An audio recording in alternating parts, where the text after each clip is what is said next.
नमस्कार बंधुगण 18 मे 2025 हेबाकु जाउछि राहु केतुंक चलन। तेबे राहु केतुंकर एही चलन रे केउ राशि प्रति किपरि प्रभाव रहिबो ताहा आमे आज आमर एही भिडियो रे जानिबा। तेबे ज्योतिष शास्त्र अनुसार राहु को मायावी ग्रह बोली कहा जाए। राहु केतु गोटे राशि रे 18 मास पर्यंत रही थांती। एही वर्ष मे मास 18 तारिख रे राहु एवं केतु राशि परिवर्तन करिवे। राहु वर्तमान मीन राशि रे रहिथिबा बेले 18 मे रे कुंभ राशि को चलन करिवे एवं केतु कन्या राशि रु सिंह राशि को चलन करिवे। तेबे एही दुई ग्रह 18 मास पर्यंत गोटे राशि रे रुहंती। तेबे राहु एवं केतुकर एही राशि परिवर्तन करिबा द्वारा 12 राशि रो व्यक्ति विशेषक ऊपर की प्रभाव पड़िबो चलंतु जानिबा। तेबे प्रथम राशिटी हेउछि मेष राशि। एही राशिर व्यक्ति विशेषक जातक रे राहु चलन एकादश भाग रे हेबाकु जाउछि। राहु केतुर चलन मेष राशिर व्यक्ति विशेषक शुभ फल प्रदान करिबो। पुराणा बंधुक सहित देखा हेई पारे, कार्य रे सफलता पाई परंती। राहु चलन रे अत्यंत शुभ फल प्राप्ति हेबो। अनेक योजना सफल हेबो। दूर यात्रा करि परंती एवं यात्रार लाभवान हेबे। नूतन कार्य आरंभ करिवे।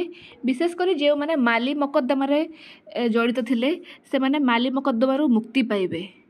अटकी रहितबा कार्य मध्य सफल हेबो। राहु केतुंकर चलन मेष राशि पई खूब शुभंकर अछि। विभिन्न दिगरु अर्थर आगमन मध्य घटिबो। तेबे वर्तमान चलंतु जानिबा वृष राशि विषय रे। वृष राशि व्यक्ति विशेषक जातक रे राहु चलन दशम भाग रे हेबाकु जाउछि। एहा द्वारा कर्म क्षेत्र रे उन्नति करिवे। विभिन्न दिगरु सफलता मिलिबो। राहु केतुंकर चलन वृष राशि पई भाग्य खोलिदेबो। अर्थात वृष राशि व्यक्ति विशेषक पई राहु केतुंकर चलन अत्यंत शुभंकर अटे। पैतृक संपत्तिर लाभवान होई पारंती। विदेश यात्रार जोग रहिछि। पुराणा रोगर मुक्ति मिलिबो। शत्रु परास्त हेबे। अर्थ आसिबो। मानसिक दुश्चिंता दूर हेबो। जदि पारिवारिक कलह थिबो किंबा स्वामी स्त्री मध्य रे संपर्क रे तिक्तता थिबो ताहा मध्य दूर हेबो। विभिन्न दिगरो सुख शांति ऐश्वर्य घर को आसिबो। राहु केतुंकर चलन वृष राशि व्यक्तिंक पई अत्यंत शुभंकर अटे। तेबे चलंतु जानिबा मिथुन राशिर व्यक्ति विशेषक विषय रे। एही राशि व्यक्ति विशेषक जातक रे राहु चलनर स्थान नवम अटे।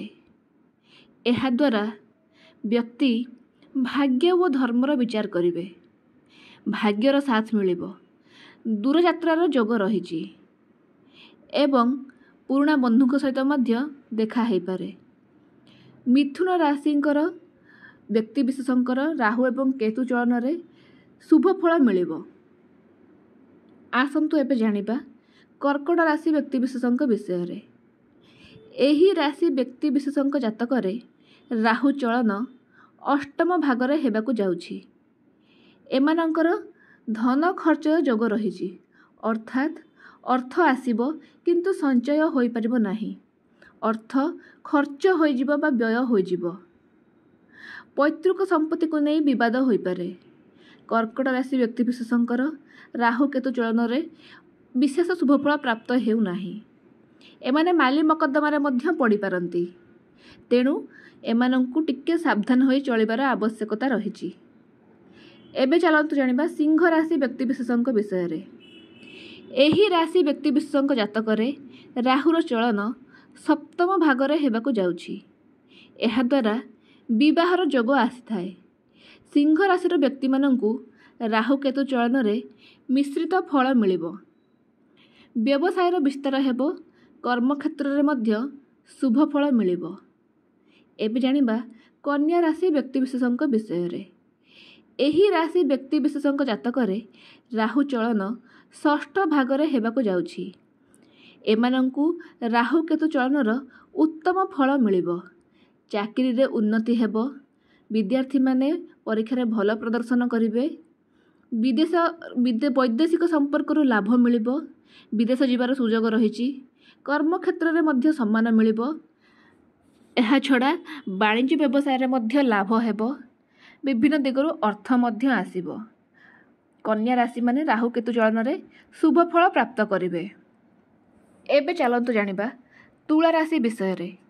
ଏହି ରାଶି ବ୍ୟକ୍ତିବିଶେଷଙ୍କ ଜାତକରେ ରାହୁ ଚଳନ ପଞ୍ଚମ ଭାଗରେ ହେବାକୁ ଯାଉଛି।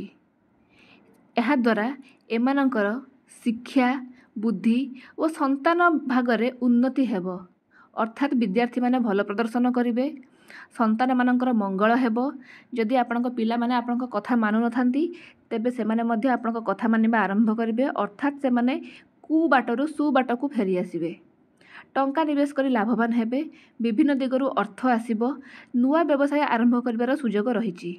ତେବେ ତୁଳା ରାଶିର ବ୍ୟକ୍ତିବିଶେଷଙ୍କ ପାଇଁ ରାହୁ କେତୁ ଚଳନ ଶୁଭ ଫଳ ପ୍ରଦାନ କରିବ। ବର୍ତ୍ତମାନ ଜାଣିବା ବିଛା ରାଶି ବ୍ୟକ୍ତିବିଶେଷଙ୍କ ବିଷୟରେ। ଏହି ରାଶିର ବ୍ୟକ୍ତିଙ୍କ ଜାତକରେ ରାହୁ ଚଳନ ଚତୁର୍ଥ ଭାଗରେ ହେବାକୁ ଯାଉଛି। ଏମାନେ ଖର୍ଚ୍ଚାନ୍ତ ହୋଇପାରନ୍ତି। ସମ୍ପତ୍ତି ବାଡ଼ିରେ କିଛି ଝାମେଲା ଦେଖାଦେଇପାରେ। ସ୍ୱାସ୍ଥ୍ୟ ମଧ୍ୟ ଖରାପ ହୋଇପାରେ। ଏମାନେ ସ୍ୱାସ୍ଥ୍ୟ ପ୍ରତି ଯତ୍ନବାନ ରହିବା ଉଚିତ। ବିଛା ରାଶିର ବ୍ୟକ୍ତିବିଶେଷ ମାନେ ରାହୁ କେତୁ ଚଳନରେ ବିଶେଷ ଶୁଭ ଫଳ ପାଇବେ ନାହିଁ। ଏମାନେ ଟିକେ ସତର୍କ ହୋଇ ଚଳିବାର ଆବଶ୍ୟକତା ରହିଛି। ଚାଲନ୍ତୁ ଏବେ ଜାଣିବା ଧନୁ ରାଶି ବିଷୟରେ। ଧନୁ ରାଶି ବ୍ୟକ୍ତିବିଶେଷଙ୍କ ଜାତକରେ ରାହୁ ଚଳନ ତୃତୀୟ ଭାଗରେ ହେବାକୁ ଯାଉଛି। ଏମାନଙ୍କୁ ରାହୁ କେତୁ ଚଳନରୁ ଖୁବ୍ ଶୁଭ ଫଳ ମିଳିବ। ଯାତ୍ରାର ଯୋଗ ରହିଛି। ବିଦେଶ ଯାତ୍ରା କରିପାରନ୍ତି। ବନ୍ଧୁବାନ୍ଧବଙ୍କ ଘରକୁ ଯାଇପାରନ୍ତି। ଧାର୍ମିକ କାର୍ଯ୍ୟରେ ରୁଚି ରହିବ। ବ୍ୟବସାୟରେ ମଧ୍ୟ ବୃଦ୍ଧି ହେବ। ଚାକିରିରେ ଉନ୍ନତି କରିବେ। ପୈତୃକ ସମ୍ପତ୍ତିରୁ ଲାଭ ପାଇବେ। ବିଭିନ୍ନ ଦିଗରୁ ଅର୍ଥ ଆସିବ। ମାନସିକ ଦୁଶ୍ଚିନ୍ତା ଦୂର ହେବ। ରାହୁ କେତୁ ଚଳନ ଧନୁ ରାଶିର ବ୍ୟକ୍ତିଙ୍କୁ ଖୁବ୍ ଶୁଭ ଫଳ ପ୍ରଦାନ କରିବ। ତେବେ ଅନ୍ୟ ରାଶିଗୁଡ଼ିକ ବିଷୟରେ ଜାଣିବା ପୂର୍ବରୁ ଯେଉଁମାନେ ଆମ ଚ୍ୟାନେଲକୁ ନୂଆ କରି ଆସିଛନ୍ତି ସେମାନେ ଆମ ଚ୍ୟାନେଲକୁ ସବସ୍କ୍ରାଇବ୍ କରିଦିଅନ୍ତୁ। ଭିଡ଼ିଓଟିକୁ ଲାଇକ୍ ଏବଂ ସେୟାର କରନ୍ତୁ ଏବଂ କମେଣ୍ଟରେ ମହାଲକ୍ଷ୍ମୀଙ୍କର ଜୟ ବୋଲି ଲେଖନ୍ତୁ। ତେବେ ଚାଲନ୍ତୁ ବର୍ତ୍ତମାନ ଜାଣିବା ମକର ରାଶିର ବ୍ୟକ୍ତିଙ୍କ ବିଷୟରେ। ମକର ରାଶି ବ୍ୟକ୍ତିବିଶେଷଙ୍କ ଜାତକରେ ରାହୁ ଚଳନ ଦ୍ୱିତୀୟ ଭାଗରେ ହେବାକୁ ଯାଉଛି। ଏମାନେ ନିଜର କଥାବାର୍ତ୍ତା ଉପରେ ନିୟନ୍ତ୍ରଣ କରିବା ଉଚିତ। ଦାମ୍ପତ୍ୟ ଜୀବନ ସୁଖମୟ ହେବ। ବଡ଼ ଚାକିରିର ସୁଯୋଗ ରହିଛି। ସରକାରୀ ଚାକିରି କରୁଥିବା ବ୍ୟକ୍ତିବିଶେଷ ଅଧିକ ଲାଭବାନ ହେବେ। ତେବେ ମକର ରାଶିର ବ୍ୟକ୍ତିମାନେ ମଧ୍ୟମ ଫଳ ପାଇବେ। ଏମାନେ କିଛିଟା କ୍ଷେତ୍ରରେ ଯେମିତିକି କଥାବାର୍ତ୍ତା ଉପରେ ନିୟନ୍ତ୍ରଣ ରଖିବା ଜରୁରୀ। ନଚେତ୍ ଏମାନେ ଅନ୍ୟାନ୍ୟ ଦିଗରୁ ବହୁତ ଲାଭ ପାଇବେ। ବିଶେଷ କରି ଚାକିରି କିମ୍ବା ବ୍ୟବସାୟରୁ ବହୁତ ଲାଭ ପାଇବେ। ଚାଲନ୍ତୁ ବର୍ତ୍ତମାନ ଜାଣିବା କୁମ୍ଭ ରାଶି ବ୍ୟକ୍ତିବିଶେଷଙ୍କ ବିଷୟରେ। ଏହି ରାଶି ବ୍ୟକ୍ତିବିଶେଷଙ୍କ ଜାତକରେ ରାହୁ ଚଳନ ଲଗ୍ନରେ ହିଁ ହେବ। ଏମାନେ ବିଭିନ୍ନ କାର୍ଯ୍ୟକୁ ନେଇ ଉତ୍ସାହିତ ରହିବେ। କିନ୍ତୁ ଭାବିଚିନ୍ତି ନିଷ୍ପତ୍ତି ନେବା ଉଚିତ। ଜୀବନସାଥୀଙ୍କର ଆଗମନ ହୋଇପାରେ। ବିବାହର ସୁଯୋଗ ରହିଛି। ନୂଆ ବ୍ୟବସାୟ ଆରମ୍ଭ କରିବାର ସୁଯୋଗ ମଧ୍ୟ ରହିଛି। ତେଣୁ କୁମ୍ଭ ରାଶିର ବ୍ୟକ୍ତିମାନେ ମିଶ୍ରିତ ଫଳ ପ୍ରାପ୍ତ କରିବେ। ରାହୁ କେତୁଙ୍କର ଚଳନ କୁମ୍ଭ ରାଶିର ବ୍ୟକ୍ତିଙ୍କୁ ମଧ୍ୟମ ଫଳ ପ୍ରଦାନ କରିବ। ବର୍ତ୍ତମାନ ଆମେ ଜାଣିବା ମୀନ ରାଶିର ବ୍ୟକ୍ତିବିଶେଷଙ୍କ ବିଷୟରେ। ଏହି ରାଶିର ବ୍ୟକ୍ତିବିଶେଷଙ୍କ ଜାତକରେ ରାହୁ ଚଳନ ଦ୍ୱାଦଶ ଭାଗରେ ହେବାକୁ ଯାଉଛି। ଆପଣ ଜଗି ରଖି ପଇସା ଖର୍ଚ୍ଚ କରନ୍ତୁ। ପେଟଜନିତ ସମସ୍ୟା ଦେଖାଦେଇପାରେ। ଏହାଛଡ଼ା ଅନ୍ୟାନ୍ୟ ସ୍ୱାସ୍ଥ୍ୟଗତ ସମସ୍ୟା ମଧ୍ୟ ଦେଖାଦେବ। ଏମାନେ ଏତେ ଶୁଭ ଫଳ ପାଇବେ ନାହିଁ। ତେଣୁ ଏମାନେ ଅର୍ଥ ଯେତେ ଆସିଲେ ମଧ୍ୟ ଖର୍ଚ୍ଚ ହୋଇଯିବ, ସଞ୍ଚୟ ହେବ ନାହିଁ। ଅର୍ଥର ଅଭାବ ଦେଖାଦେଇପାରେ। ତେଣୁ ଏମାନେ ଅର୍ଥକୁ ଟିକେ ଜଗି ରଖି ଖର୍ଚ୍ଚ କରନ୍ତୁ। ଏହାଛଡ଼ା ମାଲି ମକଦ୍ଦମାରେ ମଧ୍ୟ ଫସି ପାରନ୍ତି। ତେଣୁ ଏସବୁ ଦିଗ ପ୍ରତି ଜଗି ରଖି ରୁହନ୍ତୁ। ତେବେ ରାହୁ କେତୁର ଚଳନ 12ଟି ରାଶି ପ୍ରତି କିପରି ପ୍ରଭାବ ଦେବ ତାହା ତ ଆମେ ଏହି ଭିଡ଼ିଓରେ ଜାଣିଲେ। ଯଦି ଆପଣମାନଙ୍କୁ ଏହି ଭିଡ଼ିଓଟି ଭଲ ଲାଗିଛି ତାହେଲେ ଆମ ଚ୍ୟାନେଲକୁ ନିହାତି ଭାବରେ ସବସ୍କ୍ରାଇବ୍ କରିଦିଅନ୍ତୁ ଏବଂ ଭିଡ଼ିଓଟିକୁ ଲାଇକ୍ ଏବଂ ସେୟାର କରନ୍ତୁ। ମା ଲକ୍ଷ୍ମୀ ସମସ୍ତଙ୍କର ମଙ୍ଗଳ କରନ୍ତୁ। ଜୟ ମା ଲକ୍ଷ୍ମୀ।